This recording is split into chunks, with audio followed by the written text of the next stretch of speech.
Olá, boa noite, boa noite. Estamos começando a nossa live desta quarta-feira, dia 23 de dezembro, dando sequência ao estudo do Livro dos Espíritos, conforme nós já estamos fazendo há alguns dias, né? Aliás, há alguns meses, né?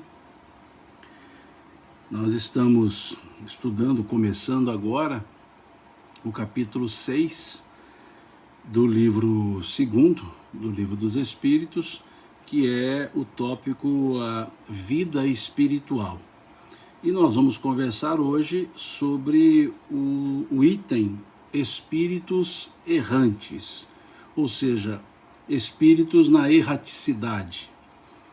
Vamos conversar então sobre esse assunto, começando hoje, né, esse tópico sobre os espíritos errantes. Deixa eu só ajustar uma questão do som, um momentinho, porque eu acho que o som aqui no aparelho não está legal. Só um segundinho e a gente já se organiza. Só um segundo. Deixa eu colocar o fone, porque aí facilita aqui para nós todos, ok? Acho que agora melhora, só regular aqui um pouco, ok? Tá ótimo. Bom, então, na última live nós encerramos o capítulo 5, que falava da pluralidade das existências, e agora vamos conversar então sobre o capítulo 6, a vida espiritual. Esse capítulo 6 são diversos tópicos. Nós temos aqui o tópico espíritos errantes, que vamos conversar hoje, mundos transitórios, percepções e sensações dos espíritos, a escolha das provas, relações de além-túmulo, relações de simpatia e antipatia entre os espíritos, lembrança da existência corporal. Então é um tópico maior, né, que obviamente não vamos encerrar hoje. Acho que esse ano a gente não encerra esse tópico, né? Então vamos para a questão 223, aqui do Livro dos Espíritos, na qual Kardec pergunta aos benfeitores espirituais: a alma reencarna imediatamente após a separação do corpo? É a pergunta. Aliás, até uma pessoa me passou uma mensagem, né, me enviou uma mensagem perguntando nesse sentido.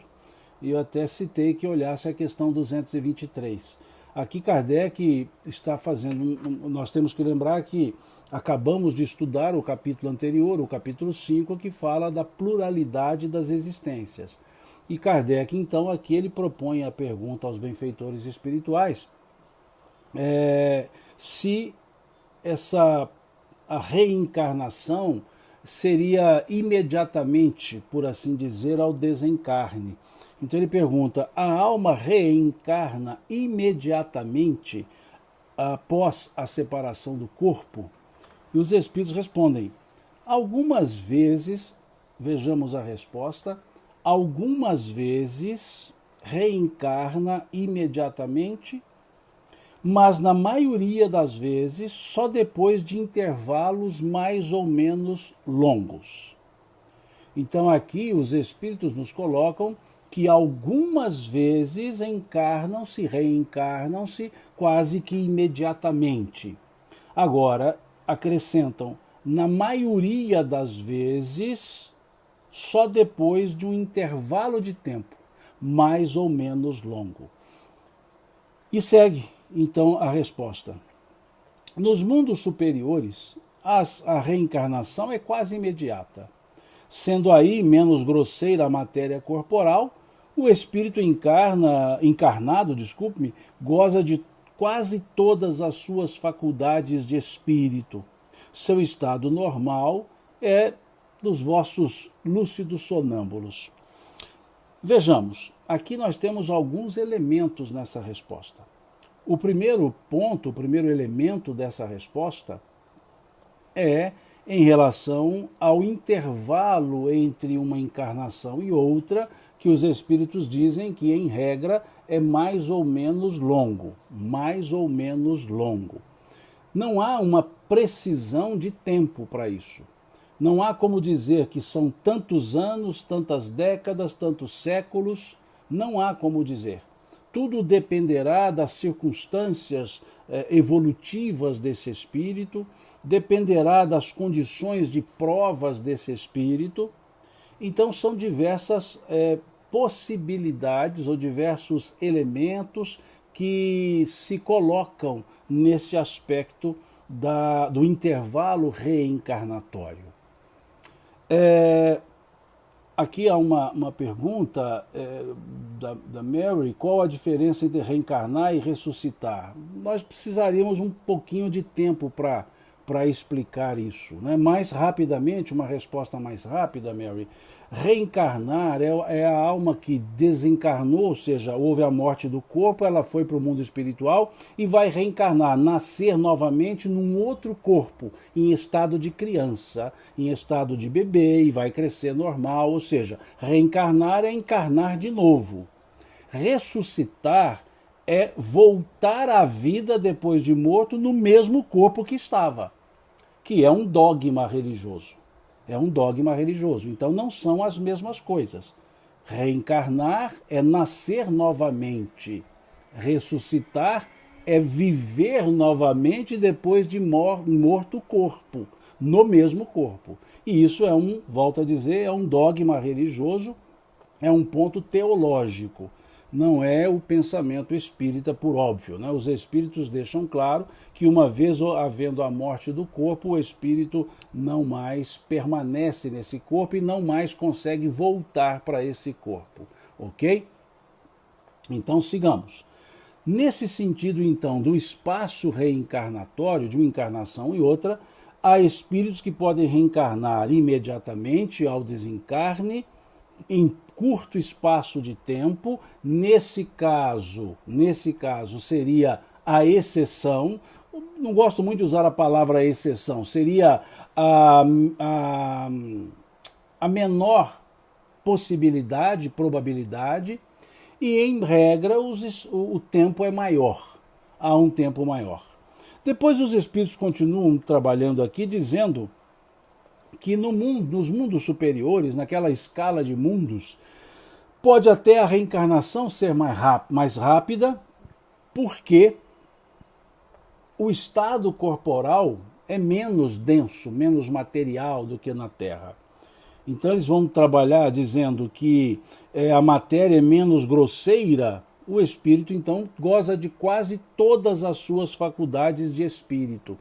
Essa expressão aqui, goza de quase todas as suas faculdades de espírito, ela é importante a gente olhar, a gente grifar, porque significa que uma vez encarnados, nós não exercemos todas as nossas faculdades de espírito. Significa que ao encarnarmos, nós temos uma obnubilação das nossas faculdades da condição de espírito, como que o corpo físico limita-nos para o exercício pleno das nossas faculdades de espírito. Então é importante uma ideia, né? Essa ideia, ok? Aqui nós temos duas perguntas, que eu localizei aqui. O suicida leva mais tempo para reencarnar? Não necessariamente. Eu sugiro que leia a questão 957, Anaceli, a questão 957 do Livro dos Espíritos, para perceber que não há uma regra estabelecida para as consequências do ato suicida e nem as consequências para esse processo reencarnatório. Então não há uma determinação que vai ser mais longo ou não. Tudo vai depender do aclarar da consciência, do aclaramento da consciência, ok? Aqui tem uma outra pessoa, a Sibeli diz assim: a pessoa teve uma parada cardíaca e os médicos conseguem ressuscitar, seria isso? Sibeli, esse é um termo clínico, ressuscitar, mas nesse caso a parada cardíaca não teve morte, entendeu? A parada cardíaca não é morte. A morte encefálica não aconteceu, então não há morte. Então o termo religioso para ressurreição é voltar à vida depois de morte. Agora não podemos confundir a parada cardíaca com a morte. uma EQM, veja o termo EQM, experiência de quase morte. Então, clinicamente, o pessoal usa-se o termo ressuscitar no sentido de voltar à vigília, à consciência, mas não é o termo religioso dentro da lógica que se tem para a palavra ressurreição. Termos religiosos, ok? Então, assim, existem terminologias do campo científico, do campo da medicina, que utiliza esses termos, mas não é no sentido que se dá a palavra ressurreição pelo prisma da teologia, pelo prisma do dogma, né? Por isso, o aspecto que a gente usa, o termo mais usado é EQM, né? Experiência quase morte, quase morte. Uma vez acontecendo a morte, a anóxia, não há o retorno, ok?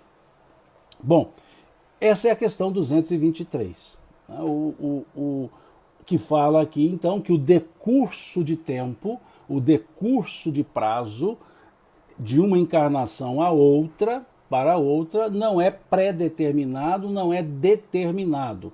Sempre dependerá da condição do espírito, do nível de consciência, de aclaramento da consciência e diversas circunstâncias provacionais, né? Ok?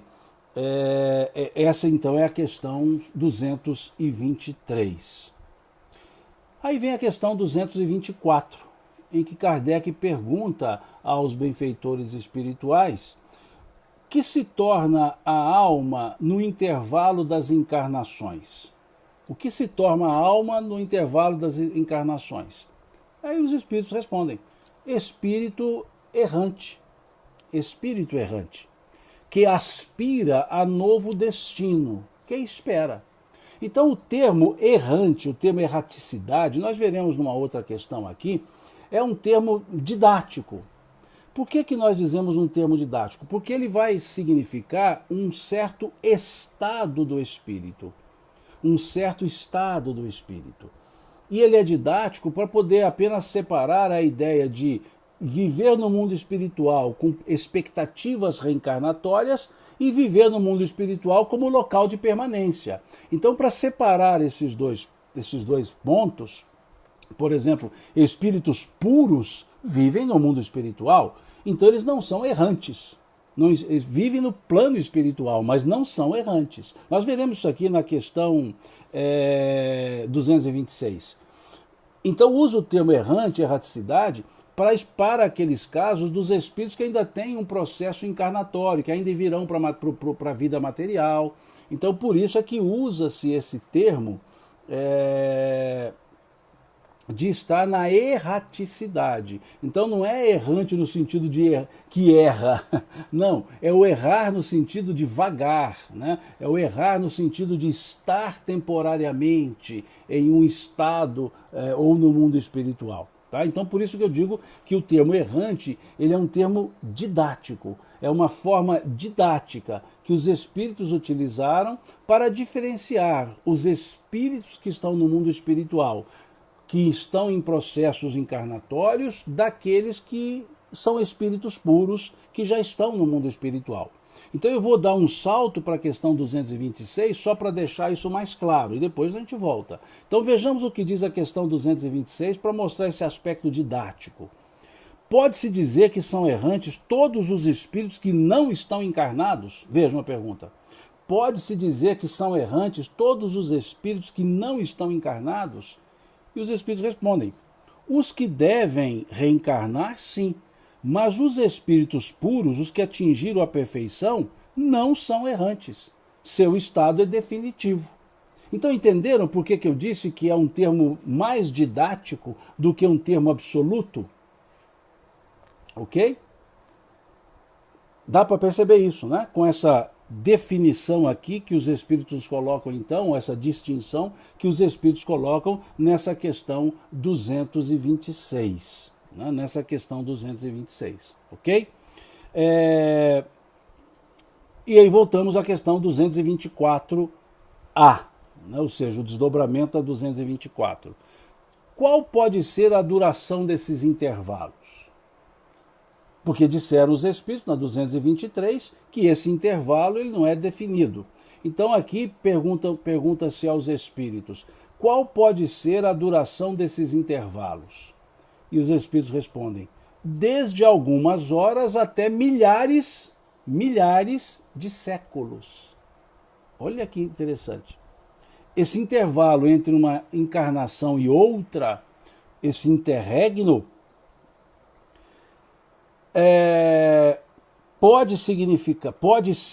pode ter duração de algumas horas ou de milhares de séculos. Não é milhares de anos. Ana Celi diz aqui, horas? Sim, porque voltemos à questão 223 então, Ana Celi, quando diz aqui, alguns reencarnam imediatamente. Esse imediatamente pode ser espaço de horas. Um espírito pode chegar no mundo espiritual e horas depois está se programando para reencarnar. Segundo aqui dizem os espíritos. Então pode ser. É o comum? É o maior, melhor dizendo, é a regra? Não. Não é o comum de acontecer. O comum de acontecer é levar-se mais um tempo. Mas aqui dizem os espíritos, até alguns milhares de séculos. Então, horas e milhares de séculos são extremos. Milhares de séculos. Ou seja, um século são 100 anos. 1 milhar de século. 1 milhar de século. 100 mil anos. Então vejam, são os extremos. Não vamos ficar nem nas horas, nem nos milhares de séculos. Está claro? Então percebamos isso. A regra são anos, décadas, séculos. Mas milhares de séculos é um extremo. Algumas horas, outro extremo. Ok? Vamos chamar isso na linguagem estatística de desvio padrão. Há um desvio padrão. Qual é o desvio padrão? Horas e milhares de séculos. E a naturalidade seria então décadas, anos, décadas, séculos. Ok? Então segue a resposta.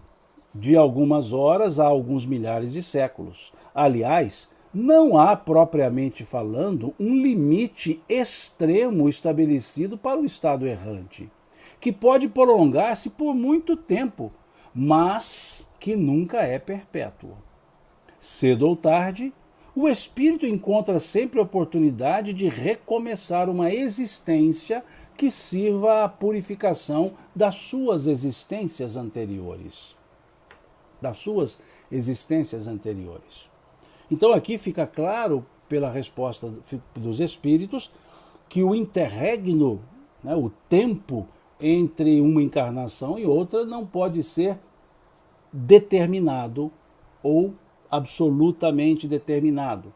Ele pode ser curto, longo. Ponto. Então não vamos especular sobre essa questão. Não vamos ficar especulando sobre esses aspectos, porque seria, óbvio, uma especulação. Não teríamos base para isso. Vejamos que os espíritos codificadores, vejamos que os espíritos que orientaram a Kardec, eles, espíritos elevados, não disseram tempo determinado. Só disseram que não será perpétuo, ou seja, para sempre. Não. Cedo ou tarde, encarnaremos novamente. Ok? Então, volto a dizer, horas e milhares de séculos são extremos. São os casos raros, digamos assim. São os pontos extremos. Mas há tempos mais longos, tempos mais curtos, como a Ângela aqui está nos colocando, do livro Libertação, Gregório ficou 500 anos para se reencarnar. São várias possibilidades, por isso eu digo, em condições comuns, seria anos, décadas, séculos. Agora, milhares de séculos e horas já seriam casos raríssimos, ok?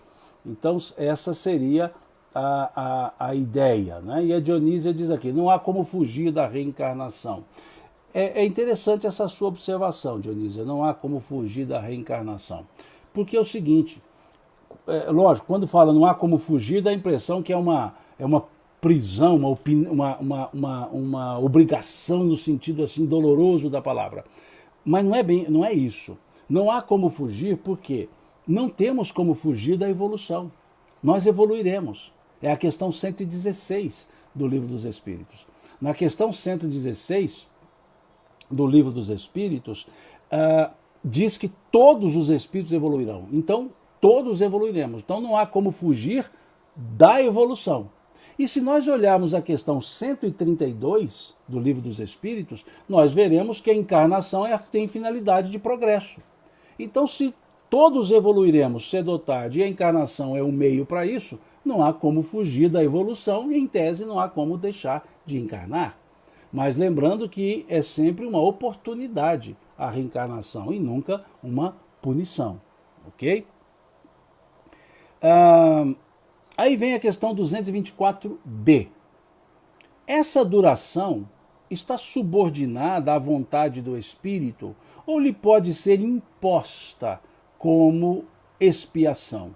Ou seja, o tempo maior ou o tempo menor é uma questão da vontade do espírito, dizendo, eu vou ficar aqui no mundo espiritual mais tempo. Não, eu vou descansar um pouco aqui no mundo espiritual. Não, eu vou dar uma relaxada aqui e depois eu reencarno.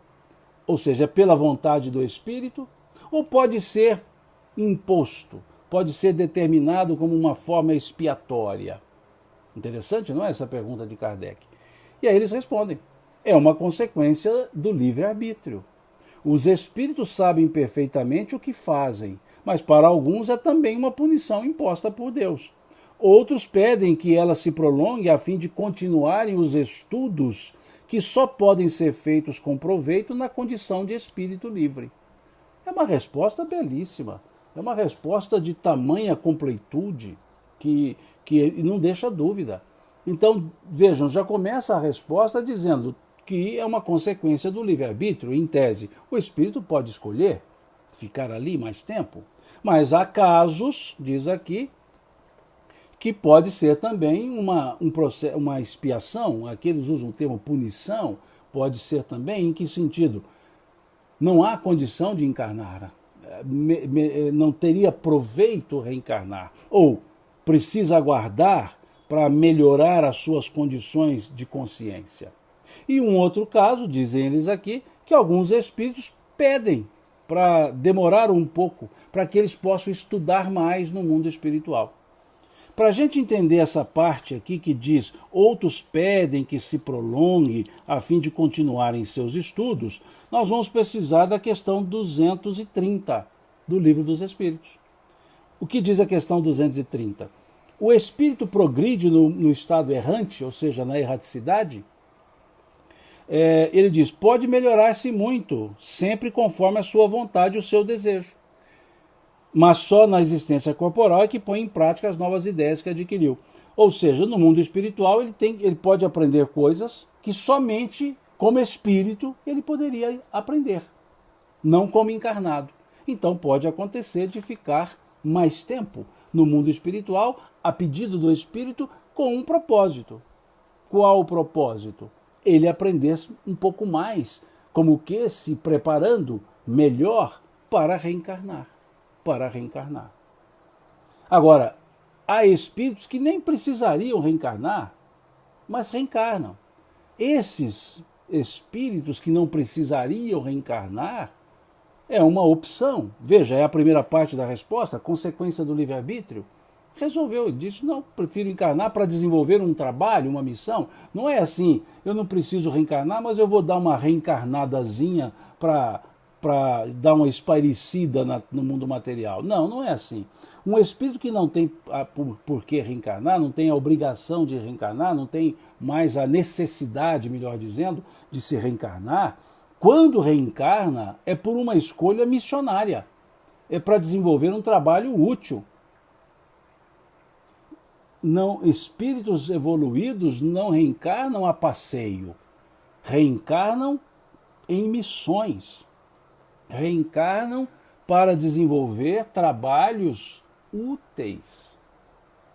Não é para passeio. Então, aqui deram alguns exemplos, algumas pessoas falaram do espírito Alcione, lá do livro Renúncia, um espírito que não precisava encarnar, mas optou em encarnar para um trabalho de apoio, a um ser, ao ser amado, né? Então, aqui me faz uma pergunta, nós teríamos condição de ter um corpo que durasse mais tempo, né? Como é que diz aqui a pergunta? Simão, haveria possibilidade de termos um corpo com um tempo maior, tipo 200 anos? Não faço a mínima ideia, né? Eu creio que esse corpo nosso aqui, não sei, eu acho que ele não resistiria 200 anos, não. Ele ficaria bem combalido, né? Ficaria bem combalido, creio eu, né? Muitos dizem, mas o corpo humano foi feito para viver mais, nós é que abusamos dele e vivemos menos. Creio que sim, porque a gente vai vendo a expectativa de vida aumentando, né? Mas 200 anos eu não sei dizer, sinceramente, eu não poderia, seria uma especulação da minha parte sem tamanho, né? Dizer que se viveria mais, né? O pessoal aqui não deixa passar nada, falou que trocou a caneca. Na verdade, essa caneca aqui é as primeiras que eu usava, do Rei Leão. Aí depois eu ganhei uma de presente, passei a usá-la, né? Essa caneca. Aí depois eu uso uma outra que a minha filha me deu também, que está lá, Eu Amo Meu Pai, né? E assim vai, eu vou rodando as canecas que eu tenho aqui, né? Hoje eu peguei essa do Rei Leão, que estava mais próxima lá no armário para eu pegar. O pessoal não deixa passar nada aqui, viu? Aqui a Vani, né, está dizendo o seguinte: André Luiz é um exemplo de aprendizado e melhoramento no mundo espiritual. Sim, André Luiz é um exemplo disso. Muito bem lembrado, Avani. Muito bem lembrado. Essa é a ideia. Ele ficou no mundo espiritual e quanto aprendizado ele não teve no mundo espiritual. E aprendizado que ele poderia ter somente no mundo espiritual. Outro local ele não teria. Em outro local ele não teria, né? Então, sim. Bom, fica muito claro com esse exemplo de André Luiz. Avani, muito obrigado por você ter se lembrado de trazer esse exemplo, né, de André Luiz, dos que evoluem no mundo espiritual, né? E aprendem coisas que só se aprende no mundo espiritual. Sigamos então. A questão 225. A erraticidade é por si só um sinal de inferioridade dos espíritos? E eles dizem, não, pois há espíritos errantes de todos os graus. A encarnação é um estado transitório. Já os dissemos. Em seu estado normal, o espírito é livre da matéria. Ou seja, o estado de matéria é transitório. O estado espiritual é permanente, ou seja, o estado normal do espírito é justamente estar fora da matéria. O entrar na matéria é um exercício temporário para o nosso processo evolutivo, que nós já estudamos aqui quando olhamos a questão 132, quando olhamos a questão 132 do Livro dos Espíritos. E ali naquela época, quando nós estudamos essa questão 132, nós analisamos tanto a 132 como a 230, olhamos o capítulo 4 do Evangelho segundo o Espiritismo, que fala justamente dessa necessidade encarnatória, né? E aí, aqui está um barulho aqui fora hoje, umas buzinas, aí, umas sirenes, eu acho que é coisas de época de Natal, né? E desculpem, eu não consigo segurar o barulho que vem da rua, né? Me desculpem, não consigo mesmo. Então, vai ficar esse incômodozinho dessas sirenes aqui, eu acho que é carro de som que está na rua, né? E aqui eu estou não, não é a polícia, não, são sirenes que eu vejo aqui, estou percebendo que são carros que estão fazendo som, né? Esses carros de som da rua, e acaba colocando mais alto, né? E como eu fico aqui no 13º andar, parece que o som chega de uma vez, né? O apartamento fica aqui bem alto, então acaba que o som dá a impressão que fica mais forte aqui dentro. Depois a questão 226, que nós já lemos, já comentamos, quando lemos a 224A, né? Então nós já comentamos. E aí vem a questão 227, que é uma questão muito interessante. De que modo se instruem os espíritos errantes, já que certamente não fazem da mesma maneira do que nós? Interessante essa pergunta, não é? Eu acho muito interessante como é que Kardec vai elaborando as perguntas, né, por decorrência, né, uma pergunta decorrendo da outra. Porque diz aqui que os espíritos, no mundo espiritual, eles muitas vezes pedem para prolongar, para aumentar a condição de aprendizado. Aí na questão 227, Kardec então pergunta de que modo que esses espíritos se instruem.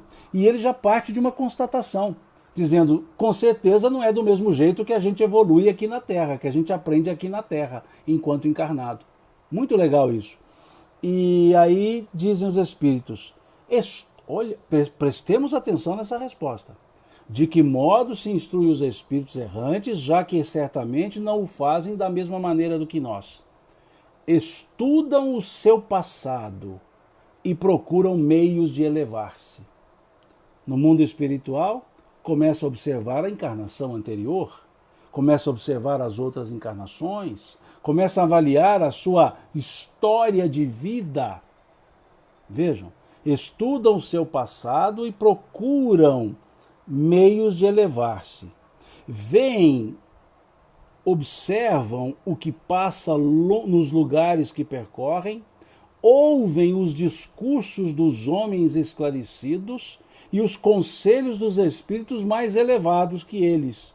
E tudo isso lhes inspira ideia que não tinham antes. Inspiram ideias que não tinham antes. Interessante aqui essa forma que os espíritos dizem, numa resposta, de certa forma, curta, essa forma que os espíritos dizem, de repassa o seu passado. É como se nós parássemos e fizéssemos uma análise existencial aqui. Começar a observar a história de vida nossa, o que nós andamos fazendo, o que deixamos de fazer. Eles fazem isso, mas não em função de alguns dias, do tipo o que eu fiz há um mês, 2 meses, 1 ano. Eles olham toda a sua história de vida. É algo muito profundo, é algo muito interessante. Depois dizem que eles veem e observam o que passa nos lugares que percorrem. Quer dizer, eles percorrem no mundo, estando na condição espiritual, percorrem o mundo material. E ali podem aprender com as pessoas da Terra, podem aprender com os outros espíritos. Perceberam? Então, é muito interessante esse processo, esse processo de aprendizagem. Muito interessante. Muito interessante mesmo isso. Quer dizer, eles podem vir assistir um estudo, assistir uma palestra. É interessante isso. Né? Por isso a gente vai lembrar aquela ideia, quando o Chico estava ainda em Pedro Leopoldo, lá no Centro Luiz Gonzaga, e ele fazia reunião pública, não ia ninguém, e um dia ele pensou em não mais continuar com as reuniões, e o Espírito Emmanuel disse a ele, Chico, você não está vendo a plateia? Ele falou, não tem ninguém. Ele falou, olha melhor. Aí ele observou aquele número grande de encarnados que estavam ali assistindo. Então, os desencarnados, melhor dizendo, aquele grande número de desencarnados que estavam ali assistindo. Né? Então é interessante esse aspecto, né? De eles poderem aprender com as suas passagens pela Terra. Como diz aqui o Evaldo, aproveita tudo. Exatamente, Evaldo. E aí vem a questão 228. Os espíritos conservam algumas das imperfeições humanas, ou seja, levam consigo imperfeições aqui da vida material. Eles dizem, os espíritos elevados, ao perderem seu envoltório, deixam as más paixões e só guardam as do bem. Mas os espíritos inferiores as conservam, pois do contrário pertenceriam à primeira ordem. Ou seja, a condição de encarnado não é o corpo que faz a pessoa ter má índole, é a índole da pessoa, que é o próprio ser espiritual. A questão não é o corpo que fez a pessoa desenvolver uma má índole. Não, a índole já é da pessoa, né? A índole é dela. Estando aqui na Terra, vai exercer paixões da Terra pela má índole ou pelas dependências, espíritos com viciações mentais, viciações morais, aqui na Terra podem desenvolver viciações materiais. Né? Então, é uma questão que a gente tem que sempre deixar, ficar claro para a gente, para nós. Não é o corpo que dá a condição de moral, é a moral que a gente exerce aqui na vida encarnada. E aí vai a questão seguinte: por que os espíritos, deixando a Terra, não deixam aí todas as más paixões que já reconhecem os seus inconvenientes? A primeira pergunta, a resposta foi que levam as paixões porque não são evoluídos. Então ele diz, mas por que isso acontece? Kardec está perguntando isso, né?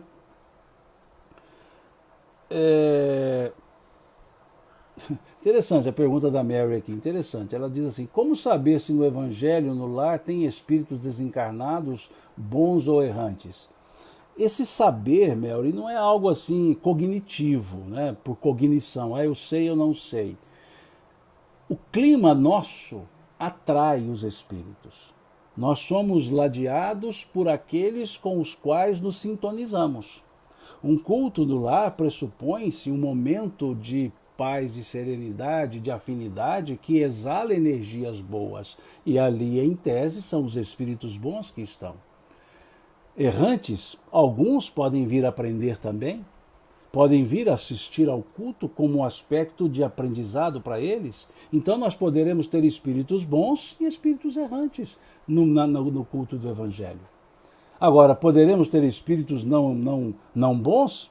Poderemos, dependendo dos nossos sentimentos. Se fazemos um culto por fazer,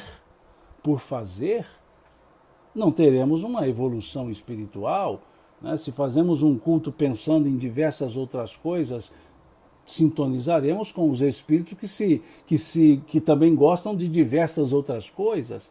Então vai depender muito do clima que nós criamos, né? Do clima que nós criamos. Aqui diz assim, todos somos errantes ou não? Papo de Espírita pergunta. Em tese, somos. Eu vou explicar por quê. Espírito errante é o que está no mundo espiritual, mas aqueles que estão no mundo espiritual com finalidade encarnatória. Se nós estamos encarnados, quando desencarnarmos, nós seremos errantes porque temos finalidade encarnatória. É o que está na questão 226. Talvez não observou, né? Por isso, perfeitamente, Papo de Espírito é o nome que está aqui, tá, gente? Ele diz, exceto os espíritos puros, exatamente, é isso que nós estamos dizendo. Por isso que eu disse, todos nós somos errantes. Enquanto encarnados, não estamos errantes enquanto encarnados. Desencarnados, sim, porque reencarnaremos depois, não somos os puros. Por isso que eu disse, não sei se você estava quando eu disse, esse termo errante ele tem um efeito mais didático do que absoluto. Ele é mais didático do que absoluto. Né? A Melo diz aqui, gostaria de saber, Simão, eu não entendi, Melo, o que você gostaria de saber? Pode ser que você fez uma pergunta e essa pergunta passou aqui, já subiu e eu não consegui lê-la, tá? Desculpa que fica, desculpa a Maia, né? Desculpa, não, eu falei Melo, desculpa. Ela disse, gostaria de saber, Simão, a Maia está dizendo. Agora, Maia, eu não sei, não entendi, eu gostaria de saber o quê, né? Porque pode você ter perguntado antes, aí passa, eu não enxergo rápido, né? Passa muito rápido aqui, eu não enxergo. E de um tempo para cá eu tenho notado que no Instagram, às vezes as perguntas se sobrepõem, uma fica em cima da outra. E aí eu não consigo ler nenhuma nem outra, porque elas se misturam. Né? De um tempo para cá está acontecendo isso. E no Facebook, o pessoal do Facebook, eu respondo menos vezes, porque aqui no Facebook aparece só uma linha para mim. E aí eu não consigo ver, porque tem uma linha só, a pergunta já passou e não consegui ver a pergunta, tá? Então, me desculpem, eu não consigo ler todas as questões e, por óbvio, não vou conseguir responder todas elas. E até mesmo algumas que eu ler, pode ser que eu não consiga responder, porque eu não sei. Né? Há perguntas que vocês me farão ou me fazem que eu também não tenho resposta para elas. Né? Eu também teria dúvidas. Né? Eu não tenho o conhecimento todo que para todas as perguntas eu teria a resposta. Então, para muitas perguntas que me fizerem, eu posso não ter respostas, eu posso também ter a mesma dúvida, né? Mas aí eu vou dizer, olha, não sei, né? Tamo junto na dúvida, ok? Hashtag tamo junto na dúvida. E vamos seguindo então nessa leitura da 229, Por que os espíritos deixando a Terra não deixam aí todas as más paixões, já que reconhecem os seus inconvenientes? E aí eles respondem: tens nesse mundo pessoas que são excessivamente invejosas. Acreditas que tão logo o deixem perdem esse defeito? Após a partida da Terra, sobretudo para os que tiveram paixões bem acentuadas, resta uma espécie de atmosfera que os envolve, fazendo que conservem todas essas coisas más, pois o espírito ainda não se acha inteiramente desprendido da matéria. Só por momentos ele entrevê a verdade, como que para mostrar-lhe o bom caminho. Então aqui é interessante, os espíritos dizendo, eles respondem numa forma de pergunta, né? Em outras palavras, estão dizendo: vocês acham que uma pessoa que era ruim aqui, invejosa, só pelo fato de desencarnar ficou boa? Não, ela vai continuar sendo o que ela era, né? Aqui a Maia faz a pergunta, né? Gostaria de saber, cada vez que busco evoluir, entender as questões espirituais. Me sinto mais constrangida, sabe? É claro que sempre busco melhorar, me aperfeiçoar, é sinal de evolução. Olha, Maia, você e todos nós, viu? Todos nós somos assim, né? Fique tranquilo com relação a isso. Todos nós queremos evoluir, queremos entender as questões espirituais, mas nem tudo nós conseguimos compreender, né? Nem tudo a gente consegue entender de imediato. Nem tudo, Maia. O que nós fazemos é o que você disse aqui, é esforçar, né? A gente muitas vezes se sente assim, achando que eu faço tanto e não consigo aprender. Gente, mas que coisa. Todos nós temos isso. Pelo menos eu tenho. Não posso, desculpe, não vou usar o todos nós, né? Eu diria: a maioria das pessoas tem isso, e eu me incluo nessa maioria. Eu sou da turma que me sinto algumas vezes constrangido comigo mesmo, né? Eu queria saber mais, não sei, queria aprender, não aprendo, tenho dúvida, não consigo resposta. Também, né? Todos nós estamos no ritmo da evolução, né? Então isso é nosso. Eu pelo menos sou assim. Muitas coisas eu não sei, muitas coisas eu busco perguntar, não consigo respostas, e assim vamos, né? Vamos crescendo, vamos evoluindo, né? Gradativamente. E a questão 230, nós já trabalhamos sobre essa questão várias vezes, né? Em vários momentos eu acabo trazendo essa questão 230, e acabei de falar dela agora, né? Agora há pouco, quando falamos da questão 224b, que diz se o espírito progride no estado errante. E os espíritos então dizem que pode melhorar-se muito, sempre conforme a sua vontade e o seu desejo, mas é na existência corporal que põe em prática as novas ideias que adquiriram. Então, tranquilo, nós já falamos dessa questão várias vezes, né? Não preciso entrar em detalhes nela agora, porque já trabalhamos várias vezes essa questão. E agora há pouco falamos dela na questão 224. Eu apenas sugiro que essa questão 230 seja linkada, né? Vamos associá-la à questão 132, também do Livro dos Espíritos, e à questão 196, também do Livro dos Espíritos, e ao capítulo 4 do Evangelho segundo o Espiritismo e ao capítulo 14 também do Evangelho segundo o Espiritismo. Então, a sugestão que eu dou é fazer essa associação. Capítulo 4 do Evangelho segundo o Espiritismo, capítulo 14 do Evangelho segundo o Espiritismo, questão 132 do Livro dos Espíritos e questão 196 do Livro dos Espíritos. Ok? A questão 231. Os espíritos errantes são felizes ou infelizes? Mais ou menos de acordo com seus méritos, ou seja, pode ser mais feliz, menos feliz, de acordo com seus méritos. Sofrem por efeito das paixões cujo princípio conservaram, ou são felizes segundo sejam mais ou menos desmaterializados.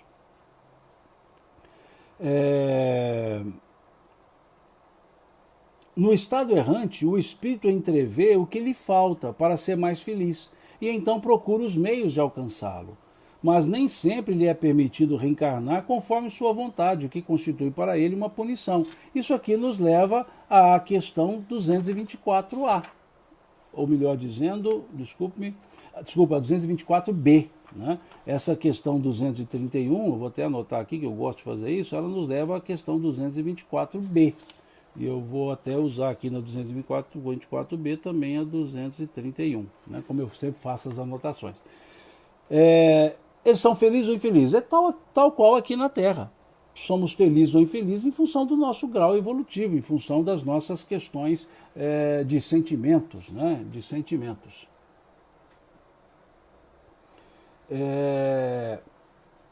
Jalex diz aqui, Simão, quem sou eu? Né? Quem somos nós? É intrigante não saber. A gente não sabe, viu, Jalex? Mas a gente pode ter uma ideia em função do que nós andamos fazendo.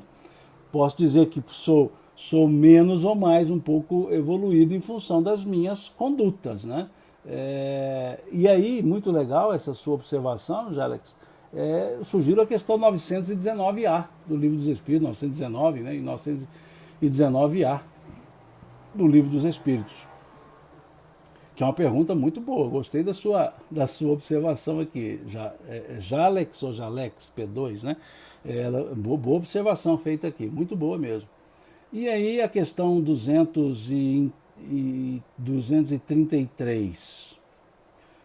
Os espíritos já purificados vão aos mundos inferiores? Eles dizem frequentemente, a fim de os ajudar a progredir. Sem isso, esses mundos estariam entregues a si mesmos, sem iguais para os dirigir. Né? É esse ponto, né, aqui, que nós vamos vendo aqui. É interessante isso, né? Ou seja, os espíritos purificados também vão em mundos inferiores. Olha que resposta interessante. Frequentemente, olhemos o advérbio, frequentemente. Olha que legal. Né? Ou seja, porque eles já dizem, se eles não fossem, em outras palavras, estão dizendo assim, se eles não fossem aos mundos inferiores para ajudar as pessoas, os encarnados ali, coitado desse mundo. Então, é interessante, né? Por isso, esse aspecto, né? Por isso esse aspecto. Aqui a Rosa diz assim, ela já questionou várias vezes aí, eu não sei o que foi questionado, Rosa, me desculpe, né? Como eu disse, vai passando pergunta aqui, eu não consigo lê-las, né? São muitas perguntas e elas vão passando assim de forma muito rápida, né? Então, desculpe se alguém puder repetir essa pergunta que ela disse aqui, ela já questionou várias vezes aí, qual questão seria? Eu posso tentar responder, posso tentar, né? É só uma questão de indicar aí.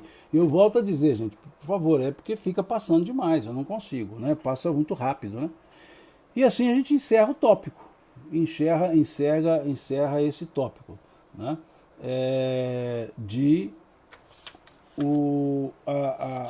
Os espíritos errantes, né? Aqui pergunta o que são mundos superiores e mundos inferiores. Mary, eu sugiro que você leia o capítulo 3 do Evangelho segundo o Espiritismo, para falar, porque lá fala da característica dos mundos. Então essa caracterização dos mundos é uma proposta didática, uma forma didática que Kardec nos coloca, falando dos mundos que predominam o mal, dos mundos que coexistem mal e bem, dos mundos que predominam o bem. Então lá eles apresentam uma escala evolutiva. Então eu sugiro que leia esse capítulo 3 do Evangelho segundo o Espiritismo, né? Aqui a Rosa explicou, aqui parece uma pessoa diz que não compreende o Evangelho. Sim, então vamos tentar falar um pouco disso. Aqui já encerramos o tópico, né? Os evangelhos, vejam, o primeiro aspecto dos evangelhos é que nós temos que entender a forma literária dos evangelhos. Os evangelhos são textos em linguagem oriental. Os evangelhos trabalham muito com arquétipos, né? com ideias. Então ele não é um texto que, digamos, cursivo pura e simplesmente. Então os evangelhos, para a gente estudá-lo, nós temos que contextualizar os fatos, perceber o que é elemento real de elemento parabólico, perceber que há expressões idiomáticas nos evangelhos, não é isso? Expressão idiomática. Quer um exemplo? Quando diz no evangelho, é mais fácil passar um camelo no buraco de uma agulha do que um rico entrar no reino dos céus. Vejam, isso é expressão idiomática, passar o camelo na agulha, no buraco da agulha. Lógico que não vai pôr um camelo no buraco da agulha, é uma expressão idiomática. Por exemplo, como nós temos na língua portuguesa uma expressão idiomática. Por exemplo, dar com os burros na água. Dar com os burros na água é uma expressão idiomática. Não significa pegar o animal, né, o animal burro, e colocar lá dentro, jogar ele na água. Não, significa frustração. Dar com os burros na água, frustração. Então, os evangelhos têm muitas figuras idiomáticas, expressões idiomáticas, que precisam ser entendidas como figura de linguagem. Outras são passagens efetivas, outras são parábolas. Então, é preciso, ao estudar os evangelhos, contextualizar. E como são textos, usar as ideias interpretativas de textos. Nós interpretamos textos, interpretação gramático-literal, gramático-histórica, gramático figurada, são formas de interpretação. Então, a leitura dos evangelhos não é feita como se lê um romance, né? Como se lê um romance, como se lê um conto. Não, ali é preciso perceber que trata-se de uma fala de um arquétipo oriental, né? Ou seja, lá do Médio Oriente, numa cultura hebraica que tem certos conceitos. Trata-se de algumas vezes elementos comparativos geográficos da tradição, por isso a figura dos montes, né? Sermão do Monte, oração de Deus no Monte Gerizim, o Monte do Templo, são questões culturais. Então, por isso é que os evangelhos não podem ser lidos literalmente, como se lê uma receita, como se lê um conto, como se lê uma prosa. Não, ele precisa ser contextualizado, mais ou menos perguntando assim: quem falou, o que falou, quando falou, por que falou. Perceberam? São perguntas que nós precisamos nos fazer quando estando lendo os evangelhos. Por exemplo, uma parábola de Jesus, em que ele diz: o reino de Deus é semelhante ao homem que foi ao mar, jogou as redes, pegou peixes grandes e pequenos. Numa outra ele fala: o reino de Deus é semelhante ao homem que plantou a semente. Então vem a pergunta: o que ele falou do reino dos céus? Do que ele falou do reino dos céus? Aqui ele comparou a uma rede, aqui ele comparou a uma semeadura. Com quem ele falava? Com pescadores. Com quem ele falava? Com agricultores. Mas falava da mesma coisa, mas usando exemplos conhecidos pelos interlocutores. Perceberam então como é a leitura do Evangelho? Não é uma leitura cursiva. O Evangelho a gente não lê assim, capítulo 1 ao 28 de Mateus, seguidamente. Não. Nós lemos um, analisamos, contextualizamos, buscamos o outro de referência. E tem um detalhe: nos evangelhos, nós temos os chamados evangelhos sinóticos, semelhantes, Mateus, Marcos e Lucas, que tratam de assuntos factuais, tratam muito de fatos. E ali eles são sinóticos. Porque a palavra sinótico? Semelhante. Eles se assemelham. Assemelham em localização geográfica, assemelham-se em cronologia, assemelham-se na sequência do relato dos fatos. Por isso são chamados sinóticos. O Evangelho de João é um evangelho diferente. Ele não trabalha com cronologia. Não quer dizer que o que está no capítulo 1 aconteceu primeiro do que está no capítulo 2. João não trabalha com cronologia, ele trabalha com conjunto de ideias, com conjunto de ensinos. E se nós olharmos, por exemplo, capítulo 14, 15 e 16 do Evangelho de João, é uma aula de ética e moral, que não tem tempo, não há uma temporalidade determinada. Entenderam? Então, por isso, e aí nós temos relatos, temos fatos que são falados pelos 4 evangelistas. Temos fatos que são falados por 3, por 2, por 1 somente. Então, se a gente está lendo lá e lá está indicando que outros evangelistas falaram desse fato, é bom que a gente leia o mesmo fato nos outros evangelistas. Em vez de seguir para o capítulo da frente, vamos lá no outro evangelista ver o que ele falou daquele mesmo assunto. Então é assim que se lê os evangelhos. Não estou dando roteiro, não, pelo amor de Deus. Quem sou eu para dar um roteiro de leitura do evangelho, né? Eu estou apenas fazendo algumas observações da leitura dos evangelhos. Não estou fazendo aqui um roteiro, não, pelo amor de Deus. Eu não tenho cabedal para dizer, ó, esse é o roteiro para se ler o evangelho. Eu estou dizendo, fazendo observações de algumas características que podem ajudar na leitura dos evangelhos, né? Aqui o York Home, né, diz: o camelo foi um erro de tradução, o termo se refere a uma corda grossa, mas a corda grossa se chama camelo, York Home. Né? Que poderia traduzir uma corda grossa, poderia traduzir assim, sem problema, mas a corda grossa se chama camelo, né? Como a indumentária, a corda, né? Por exemplo, a corda que se coloca num cavalo se chama rédea. Eu posso chamá-la corda que prende o cavalo, ou posso chamá-la rédea. Né? Vai depender. Então, a palavra camelo no hebraico significa corda grossa. Também, as duas coisas, corda grossa. Então, poderia ter traduzido como corda grossa? Poderia, tranquilamente. Né? Seria mais indicado. Aliás, não vou trabalhar aqui, o tempo já expirou.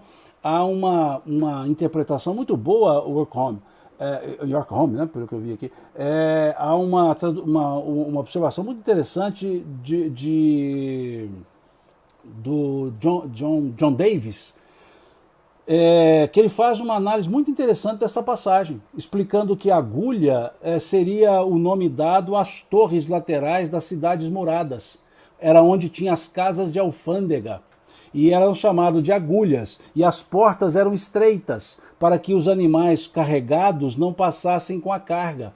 Descarregasse a carga para o animal passar, porque não caberia a carga. E com isso a alfândega fazia a análise. Né? A alfândega fazia a análise de vocês, agradecendo essa atenção, né, que vocês dirigem a mim. Parece que houve um travamento, né? Que vocês... Ah, sim, travou. Deixa eu só voltar aqui então, York Home.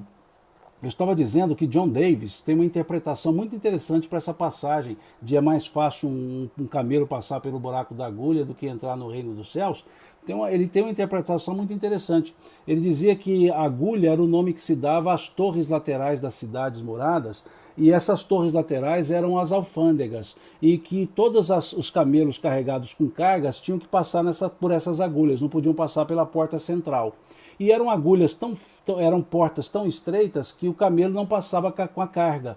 Então tinha que tirar a carga, deixar a carga e o camelo entrar sozinho, para depois passar a carga e carregar o camelo novamente. Como o camelo é um animal alto, esse camelo tinha que ajoelhar nas patas dianteiras. Ele tinha que se ajoelhar nas patas dianteiras, o que fazia um esforço enorme para entrar ali. Depois ele levantava, colocavam a carga e ele seguia para o mercado. E a carga era contada na alfândega.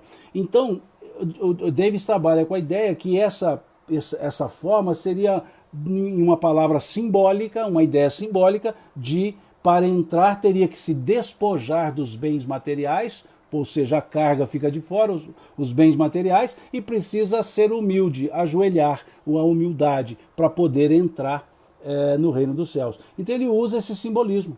Perceberam então que tradução, que forma literária, permite diversas interpretações?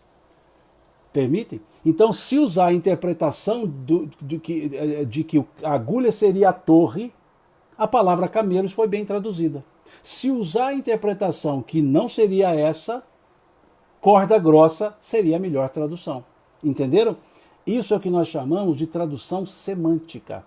Qual é a semântica que está sendo utilizada? E não a tradução literal. Né? Então, percebam, varia muito, depende de qual a base epistemológica que foi usada para a tradução. E aí, de fato, mais aplicável seria, sem dúvida, corda grossa. Mas alguém achou uma explicação, né? E por que então da palavra camelo? Mas são só interpretações, pelo amor de Deus, né? Não são nada absolutas essas questões. Concordo com York Home que a ideia de corda grossa é bem mais interessante. Aliás, essa é a que Kardec utiliza lá no Evangelho segundo o Espiritismo, a ideia da corda grossa, né? A palavra, ok? Kardec opta por seguir dessa forma, tá certo? Bom, vamos encerrando, deu uma travadinha, acabei repetindo o que eu falei, mas porque eu vi que travou aqui no Instagram, então por isso repeti aquela fala lá, né? Então, tranquilos, vamos seguir, né, com a nossa semana, nesse já período natalino. Se Deus quiser, domingo às 10 da manhã continuaremos o nosso estudo, como sempre fazemos, e desejar a vocês um excelente Natal, né, um excelente mesmo, um abençoado Natal a todos vocês, a família de vocês, que vocês tenham um Natal repleto de alegria, um Natal repleto de boas realizações, um Natal de fato com Jesus presente, um Natal de fato, né, com Jesus conosco. E quando eu falo de grandes realizações, realizações espirituais, que a gente possa sentir de fato esse espírito do Natal, que é a presença do Cristo. Então, que Deus abençoe a todos vocês, que Deus abençoe a família de vocês e que o Natal seja, de fato, a presença de Jesus, o renascimento de Jesus nos nossos corações. E domingo, se Deus quiser, a gente segue com a nossa live às 10 da manhã. Um Feliz Natal para todo mundo. Fiquem com Deus, Deus lhes pague pelo carinho, pela atenção e pelo respeito que sempre demonstram para comigo. Muito obrigado mesmo. Até, se Deus quiser.